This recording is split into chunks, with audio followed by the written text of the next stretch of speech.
Hi guys, this is Amit Rishi. Today we'll be discussing some important current affair topics related to science and technology. We'll see what is the antiviral drug remdesivir. We'll learn something about Nipah virus, and in environment and ecology, we'll see the UNWTO awards, World Soil Day, impressive tortoise, and cheetah reintroduction project. So guys, let's begin with antiviral drug remdesivir. Now, an experimental antiviral drug remdesivir designed actually to treat Ebola virus can effectively help fight off Nipah virus. Though Ebola and Nipah, these two diseases belong to different viral families, and this particular drug has been found to be effective against both of them. Remdesivir has also shown to be effective against two other pandemic diseases. These are Lassa fever and MERS coronavirus, and not to forget respiratory syncytial virus. It is also known as GS5734, scientific code assigned to this particular drug. Remdesivir is an investigational antiviral drug. It can help COVID-19 patients to recover fast. It's just help in recovery. It is not a cure of COVID-19. It was recently approved by United States of Food and Drug Administration, that USFDA, for emergency use authorization in the United States. It is created by pharmaceutical firm called Gilead Science. In fact, it is Gilead Science, I'm sorry. The United States Food and Drug Administration, USFDA, describes remdesivir as nucleoside ribonucleic acid polymerase inhibitor. The data shows that remdesivir has a clear-cut significant positive effect in diminishing the time to recovery. That's why I said it helps in recovering the patients fast.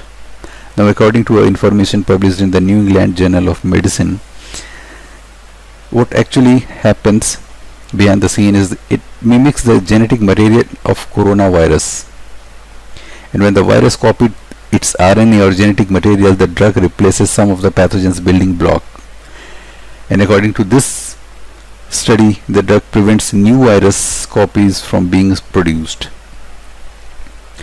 So, talking about Nipah virus, according to WHO, Nipah virus is zoonotic. Zoonotic is a disease which is transmitted from vertebrate to humans. Sometimes what happens, if a particular animal is infected, it transmits somehow to human beings. Now, sometimes it happens also that the particular carrier is also get infected, for example pig. So it's a zoonotic disease. So the infection, a zoonosis, is an disease transmitted from vertebrate animals to humans. It could be caused by virus, bacteria, fungi, or parasites. Some examples could be anthrax, bird flu, Ebola, dengue, malaria, swine flu, etc. The virus, the Nipah virus, belongs to a new genus termed Henipavirus. The diagnosis, how we diagnose, there is a difference between diagnosis and confirmation. The diagnosis include serology, it's a blood test. Then histopathology, it's a microscopic study of the tissues. And PCR, that is polymerase chain reaction technique to look for viral DNA virus isolation. The confirmatory tests include serum neutralization test, and of course ELISA, the enzyme linked immunosorbent assay, and the RT-PCR, that is we have been using in COVID-19 also, the reverse transcription polymerase chain reaction. The Nipah virus is classified as biosecurity level BSL-4 agent, and when a virus is categorized under BSL-4 agent, there are certain protocols, that in certain steps that has to be followed. For example, the test must be carried out in special labs to prevent its spread. The blood and body fluids in the Kozhikode, Kerala, the blood and body fluid sample of 2 persons who died in Kozhikode were studied in special laboratory at National Virology Institute, Pune. This is a very important place performing in the recent COVID-19 cases in India as well. Now about the carrier, this particular carrier, the fruit bat, studies has revealed that a particular kind of fruit bat, Pteropus, was most likely the source of human infection in 2018 in Nipah virus. Remember, we are talking about Nipah virus here. So apart from 2018, the first outbreak was in 2001 in Siliguri, West Bengal. More than 30 people were hospitalized with suspected infections then, and the government report suggests that out of these 30, in fact, 5 people this disease turned out to be fatal. And another outbreak happened in 2007 in Nadia village of West Bengal.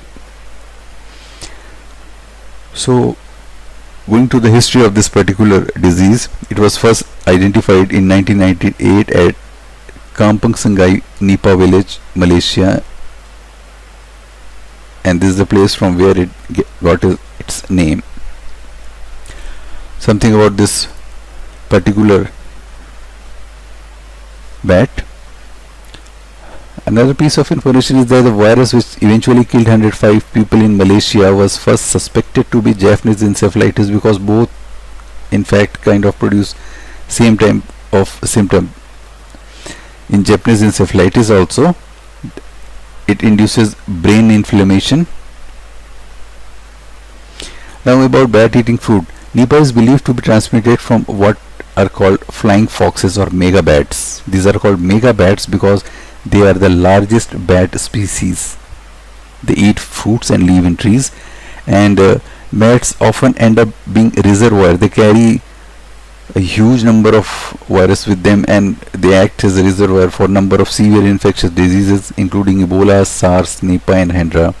Now we have to understand this. I mean, there are roughly more than 200 plus species of bats. It comprises 20% of Earth's mammalian diversity. 20% of Earth's mammalian diversity is constituted by bats. And there is a long period of flying in birds which causes a rise in temperature, and that's why it boosts their immunity system, and that's why they are able to survive the pathogenic effect of the virus they are harboring. Some more information.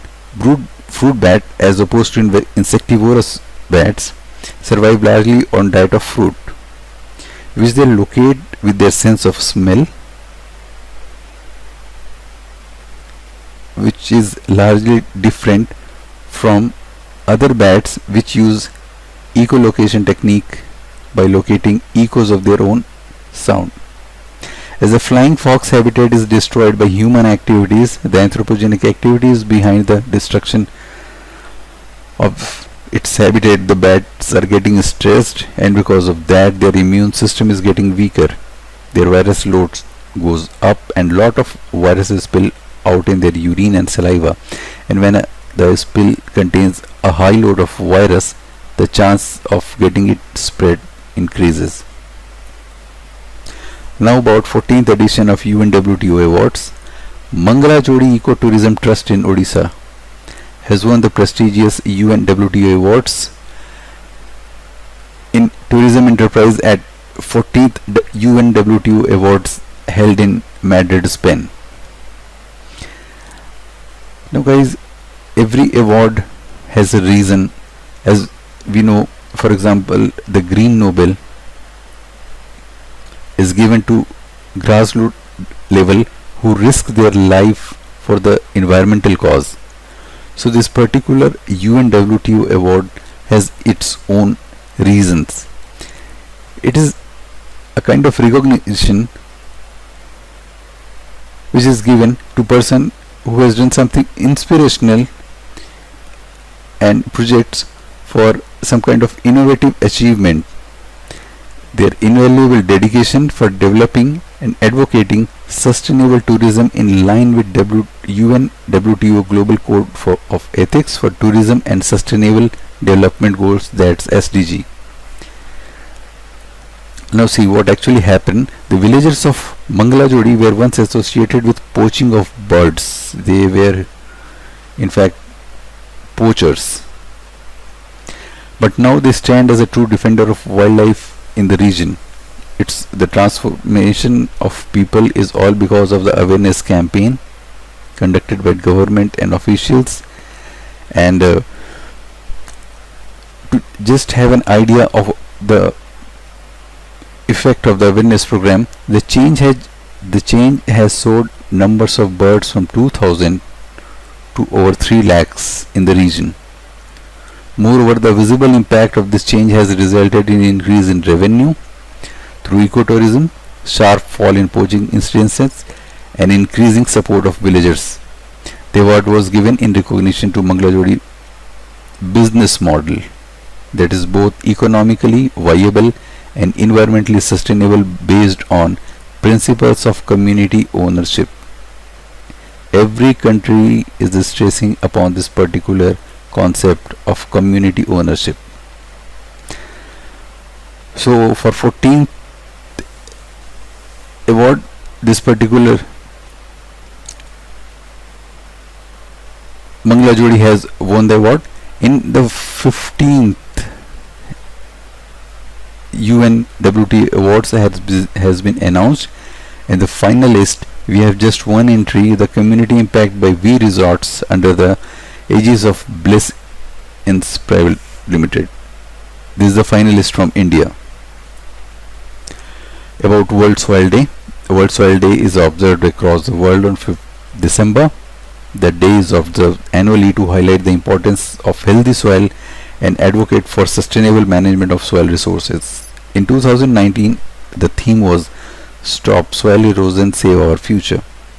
The IUSS, the International Union of Soil Science, has voted for the resolution to dedicate 5th December every year. It was actually initiated by FAO, and it gained help from different organizations like IUSS. Food and Agriculture Organization FAO supported this initiative together with the Kingdom of Thailand as a part of Global Soil Partnership, and FAO took initiative to establish Soil Day, and consequently it was approved in the FAO conference in 2013. Again in late 2013 December, on FAO's request, UN adopted Soil Day in its 68th UN General Assembly, and the announcement was made that the 5th December will be observed every year as a World Soil Day. This is a kind of tribute to late King Bhumibol of Thailand for his contribution for improving quality and sustainability of soil. The particular king worked in different area to look after the kind, quality and management of soil. Thereby, FAO has been celebrating World Soil Day since 2012. Now there are two particular very important awards that is given. First is King Bhumibol World Soil Day Award, an annual award that honor individuals, community, organization and countries that organized remarkable and engaging World Soil Day activities or campaigns in the previous year. Apart from that, Glinka World Soil Prize is also given. It's an annual award for dynamic change makers dedicated to solving one of our most pressing, most important environmental issue, and that is soil degradation. So it's honor individuals and organizations whose leadership and activities have contributed or are still contributing to the promotion of sustainable soil management. So this is Konstantin Glinka, after whom the award is given. Another topic, impressive tortoise sighted in Arunachal Pradesh.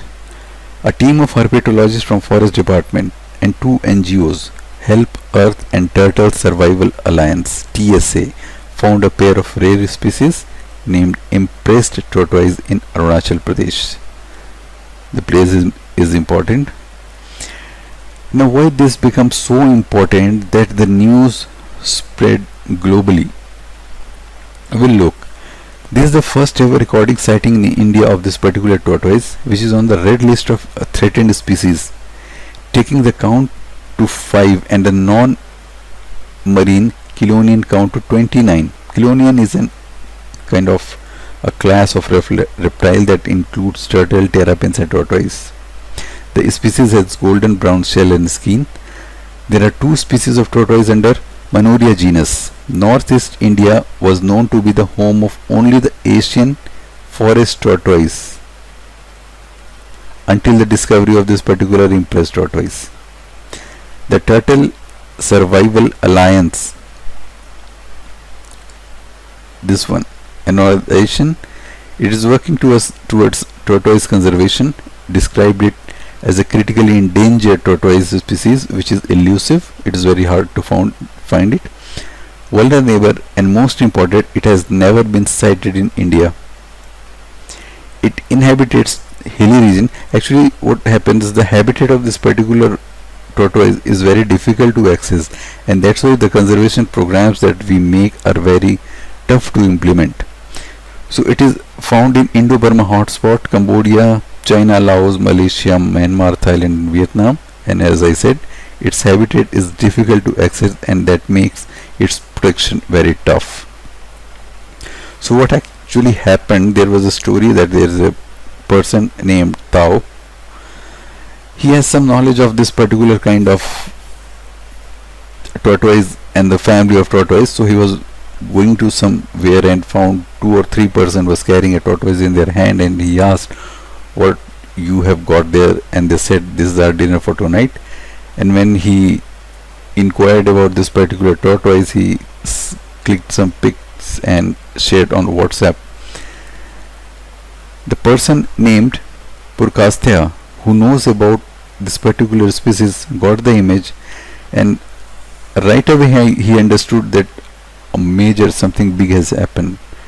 Tao eventually collected the tortoise from those people and gave it to the Help Earth NGO, and Purkasthya made a statement that discovery will go a long way in giving a boost to turtle conservation in Northeast. It is the prime mover. Mr. Purkasthya is the prime mover behind the conservation breeding program of turtle residing in temple ponds across Assam.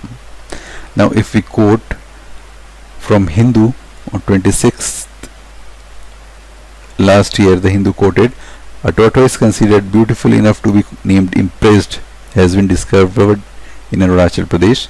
A team of herpetologists from Forest Department of India and 2 NGOs, Help Earth and Turtle Survival Alliance, found the impressed turtle in Yazali area of Lower Subansiri district few years ago.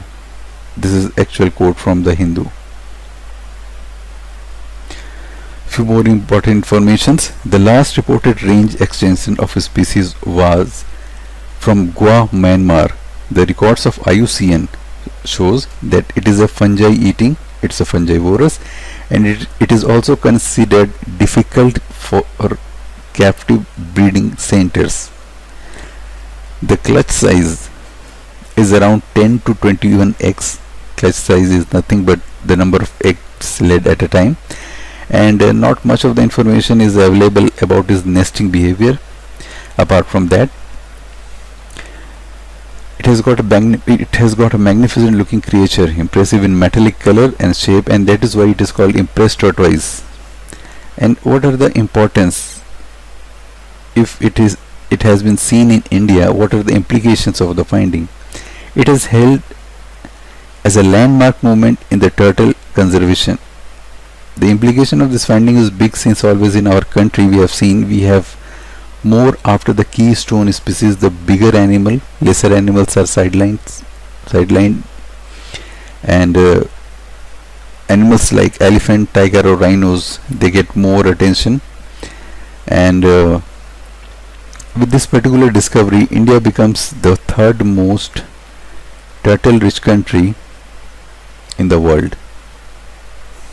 Obviously you would want to know who is the first. It keeps on changing. The last time I checked, it was West Africa is at the first rank. India is now third. Now cheetah reintroduction project. This particular image is of West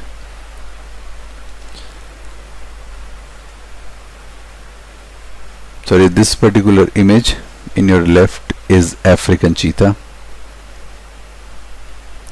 and this is Asian cheetah.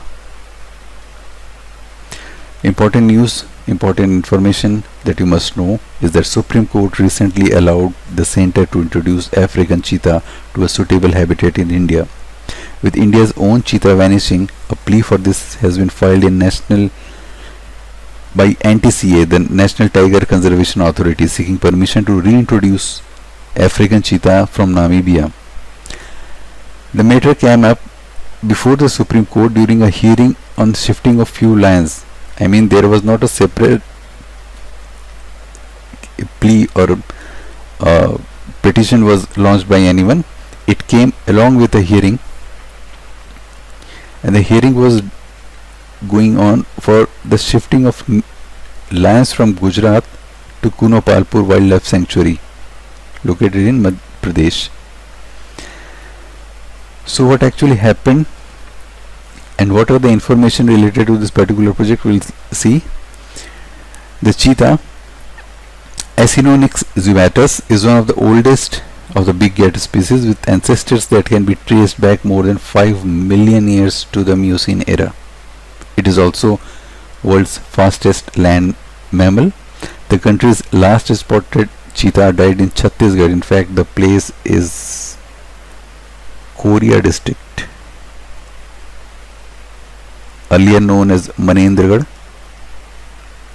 So actually what happened, a king, Dev Singh, actually one day he went on to hunt down some animals for the sake of adventure, and he hunted down 3 cheetahs, and the disaster of this hunting was these 3 cheetah were the last 3 cheetah remaining in India. So after that the cheetah was eventually declared extinct in 1952. In India it is extinct. The Asiatic cheetah, however, is classified as critically endangered species by IUCN, and it is believed to survive only in Iran. The Wildlife Institute of India at Dehradun, in last year, they prepared a 260 crores cheetah reintroduction project. It was estimated that out of 260 crores, 25 crore to 30 crore would be needed to build an enclosure in Narudehi. The enclosure would certainly require huge boundaries wall before this particular feline could be released. The Supreme Court actually has lifted a 7-year-long stay on approval given to NTCA to get the African cheetah from Namibia to Indian habitat. The court has now allowed to reinitiate the reintroduction of foreign cheetah in Palpur Kuno, also known as Kuno Palpur Sanctuary in Madhya Pradesh. Now we'll see court has an objection with this particular word reintroduction. So to be very exact, on January 28, 2020, Supreme Court of India cleared the way for reintroduction of cheetah project. It is expected that NTCA will reintroduce this particular mammal in Kuno Palpur Wildlife Sanctuary after conducting an assessment. Cheetah is the only flagship species to become extinct in India, an information that you must remember. In 2000, scientists proposed to clone Asiatic cheetah from Iran. They asked from some kind of tissues, some information, some sample, and they were ready to clone the Asiatic cheetah. However, the plan was dropped as Iran demanded Asiatic lion in return. Asiatic lion being pride of India, government of India refused on the face of Iran that nothing of this sort will happen. 7 years after judgment, the stand adopted by Apex Court has changed. In the latest order, as we have seen on January 28, 2020, a bench headed by Chief Justice of India, Justice S.A. Bobde, very important personality of India, as you might know, S.A. Bobde has given Landmark judgments like provided mediation in Ayodhya, in Ram Janmabhoomi and Babri Masjid case. Apart from that, the green crackers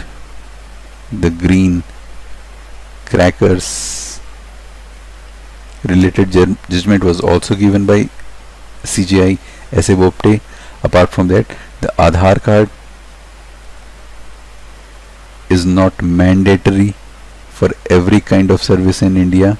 This was also given by S.A. Bopte. So, continuing to our topic, while hearing the application of NTCA, he held that they found the word reintroduction being erroneously applied, since it admitted the fact that African cheetah never inhabited in India. Let me explain you. Now, since African cheetah is coming to India for the first time, the word reintroduction doesn't make any kind of sense. It should be introduction and not reintroduction, because African cheetah never has been to India. Now preparation is underway for bringing cheetah in India more than 70 years after they become extinct. This particular piece of information was also tabled in the 30th COP of United Nations UNEP's Convention on Migratory Species, the CMS, which was held this year in Gandhinagar. Some of the efforts in 2000s, Indian scientists from center, as we have said, from CCMB Hyderabad proposed to plan the Asiatic cheetah obtained from Iran. This is CCMB. Now see how far we have gone in the terms of biotechnology and scientific development. And these are the possible reintroduction sites: the Narudehi Wildlife Sanctuary, Kuloparpur Wildlife Sanctuary, and Sakar Belt Landscape in Jaisalmer. Rajasthan has been declared potentially suitable because of some reason. The Kunopalpur Wildlife Sanctuary in Madhya Pradesh has the potential to hold all the four India's big cats: the Bengal tiger, Indian leopard, Asiatic lion and cheetah. They have been coexisted in the same habitat historical for many years before they wiped out because of hunting and habitat destruction. So, for this particular reintroduction, or may I say introduction program, the Cheetah Conservation Fund established a meeting in Gajner of Rajasthan in September 2003. Laurie Marker of Cheetah Conservation Fund, apart from other people, environmentalists and experts, they discussed from where we should get the cheetah, and eventually they zeroed in to Namibia. So finally, I am reiterating myself. On 28th of January 2020, Supreme Court allowed the central government to introduce South African cheetah. Now see the word introduce, not reintroduce, cheetahs to a suitable habitat in India as a part of trial to see if they can adapt. So NTCA will take care of the introduction of this particular project. Apart from that, WWF will be also assisting NTCA, and Supreme Court has set up a 3-member committee to guide the NTCA and ask the committee to submit a progress report every 4 months. So guys, this brings us to the end of this particular session. If you like the session, then don't forget to subscribe to the channel and hit the bell icon to receive notification every time I release a new video. Thank you everyone.